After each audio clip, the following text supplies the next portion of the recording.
We know from other recent events in the Himalayas and in other valleys in Europe even, where we have glaciers on mountains, as temperatures warm, we've seen temperatures increasing because of global warming, these slopes become more unstable. So a lot of them are frozen, permafrosted land in and around these glaciers. If that warms up to the point that it slips, it can destabilize a glacier. And I think what it's clear now from satellite imagery here in Nepal, that a large piece of glacier, about 600 meters across, suddenly came awake, potentially as part of a wider landslide.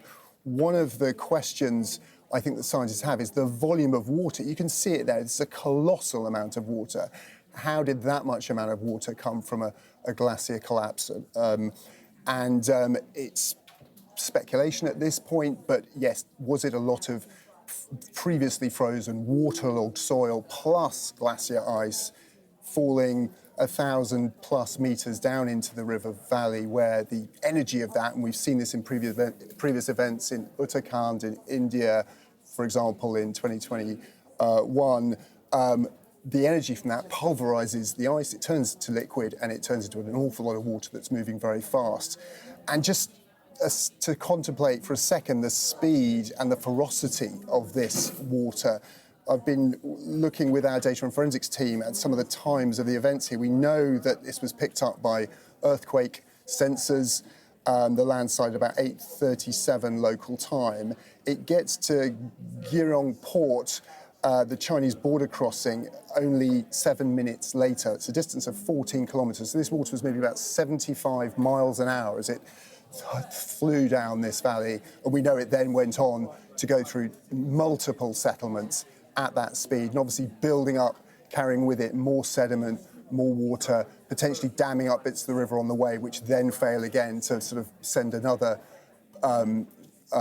pulse of water down the valley. It's an absolutely incredibly catastrophic event, and one I think geologists and emergency planners are wondering, are we going to see more of? It's not that these events haven't happened before. There was a catastrophic flood in Peru way back in 1970 linked to it. It was triggered by an earthquake, but again, it was a glacier that failed and killed 6,000 people. They have happened before, but with the warming, the rate of warming we're seeing in the Himalayas, melting about 1.5 to 2 times faster now than they were 30 years ago, it is reasonable to say that this is linked to our changing climate, and one that we might need to expect to see more of. That was Tom Clark. Well, our Asia correspondent, Cordelia Lynch, is in Nepal for us and sent this. I'm in Dhunge, one of the many areas of devastation in Nepal. Hundreds of people have been killed, hundreds more are still missing. And just in this area, I've been told, around 100 homes were wiped out. And you can see it's completely filled with mud. Over here, some of the damage done to the many buildings. Most you can't even see anymore because they've been obliterated. You can see these trucks as well, submerged. And just behind me over there is the raging River Tricely. Now, that is already a fast-moving river, but they saw with this ice avalanche, it pushed through, no warning, everyone taken by surprise.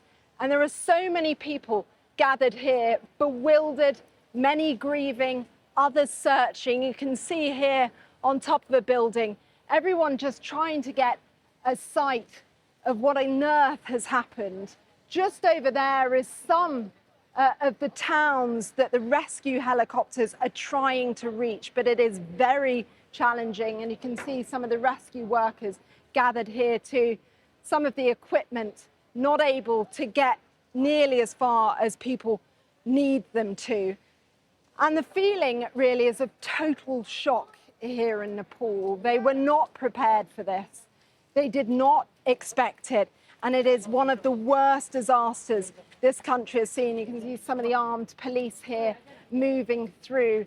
The search is going to take weeks. I've spoken to families that are going around hospitals, trying to see if their loved ones may have survived. I've just spoken to one man. Sadly, he lost his brother and his sister-in-law. He suspects his 3.5-year-old brother has been killed too, but he can't get anywhere near the area because the roads are impassable. It took us about 3 hours from the capital, Kathmandu, and you go through very winding roads. This was a densely populated area, a poor area, and it is hard to get a sense, but underneath so much of the mud behind me are homes, are families, and many people with their individual stories. This country only starting to count the cost of this epic disaster.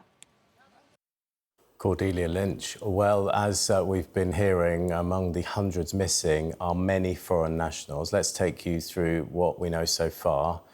It's been confirmed that 33 Britons are missing after the disaster. India says 288 of its nationals are uncontactable. The Nepalese Tourism Board says 65 Americans are missing. 35 Australians have also been reported missing. Other countries have also confirmed unaccounted citizens. For Malaysia, it stands at 55, Ukraine at 53, and Canada 25. The Prime Minister has provided more details on the £5 million in emergency aid which the UK is offering to Nepal. Andy Burnham says that the UK will continue to work closely with the Nepalese government in the coming hours and days. These are such distressing scenes coming out of Nepal, and we feel for the people there and everything that they're going through at this moment in time. Such devastation of communities and already, sadly it seems, such huge loss of life. In the past, Nepal has been there for Britain in our hour of need, and we will be there for Nepal in its hour of need right now. So the immediate offer that the Foreign Secretary has relayed to the Nepalese government is an offer of first responders, search and rescue support. Britain excels in this, and we're there and we're ready to be deployed. Obviously it's a matter for the Nepalese government, but that is available. Financial support has been put on the table as well. Of course, British nationals missing as well, and we need to support that search and rescue effort.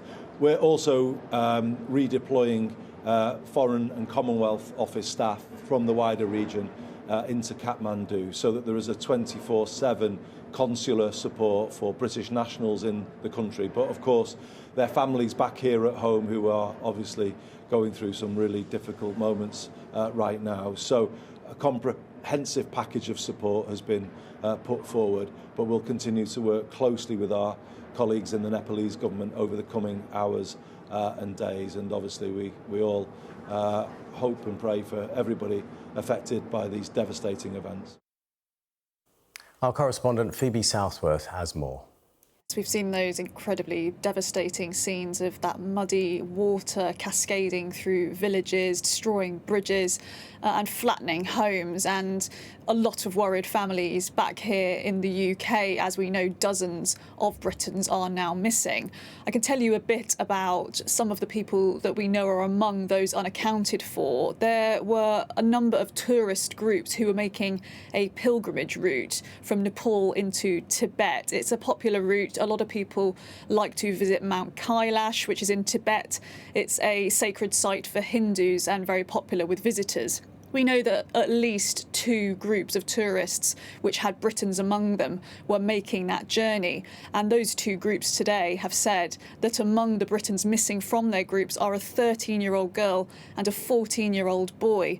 Obviously, we are waiting for more information about the identities of all of the Britons who are missing, but this is starting to paint a very worrying picture of the kinds of people involved in this tragedy. We know that the Foreign Office are taking steps to try to help people back here in the UK and also abroad to get to grips with this disaster. They have provided a phone number which people can ring if they are in need of assistance. That's on the screen just now, 0207 008 5000. But a very fast-paced and evolving situation involving dozens of British families back here in the UK.